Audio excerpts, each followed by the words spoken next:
Hey, what's going on, guys? The Horror Man back with the next review of the Fangoria challenge. This time, Jason and I watched Night of the Creeps.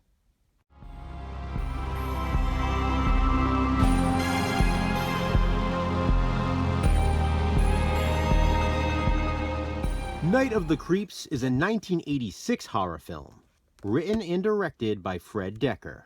And, according to Fangoria, it's one of the 101 best horror movies you've never seen. Thrill me. As you can see, my VHS tape is signed by Tom Atkins, and that's exactly what he wrote. Thrill me. And then he signed his name. Tom Atkins plays Detective Ray Cameron in the film, and it's probably my favorite role from him. In 1959, an alien experiment containment falls to Earth. A young couple are out on a date that night, and as the guy goes to investigate, he leaves his girlfriend back in the car. At the very same time, there happens to be an axe murderer on the loose. Needless to say, the killer shows up, and the girl is hacked to pieces. The boyfriend, however, well, that's a different story. The film cuts to 27 years later, in 1986. Chris, played by Jason Lively, Rusty Griswold from European Vacation, and his friend JC are in college. Chris has a crush on sorority girl Cynthia, but she has a boyfriend named Brad, and he's a real jerk. Chris and JC decide to pledge to Brad's fraternity. But during their initiation, they come across the cryogenically frozen body of the boyfriend from earlier in the movie. He's been frozen in the university medical lab for the last 27 years. Of course, as these sort of movies go, they mistakenly release him. His head is filled with parasitic worms. They look like leeches. As he makes his way through town, the parasites spread.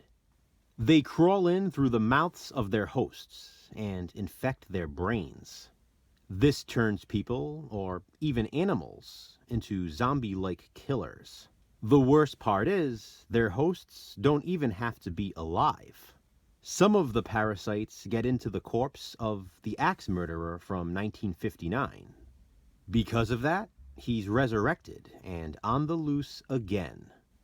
Guess who's called in on the case? Thrill me. Detective Ray Cameron. Night of the Creeps might now be one of the more popular titles on this list.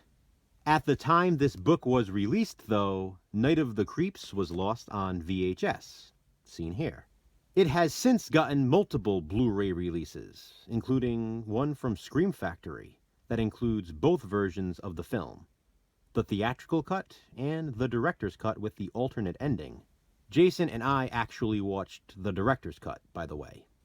This movie is just so much fun. It's not only an homage to 80s horror films, but it's more of an homage to 50s horror films. It's sort of a monster movie, a zombie film, and a slasher, all in one.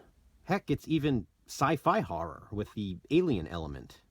I love that the opening scene, set in the 50s, is in black and white, and the music also represents the era. And then when the movie cuts to the 80s, it's of course in color.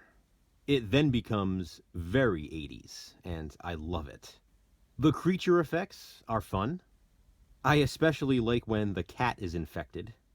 The characters are very likable, with the exception of Brad, but you're not supposed to like him. We do get some gratuitous nudity, including from the adorable Cynthia.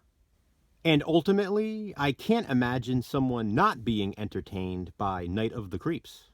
It's an absolute blast. As is my relatable recommendation, The Monster Squad.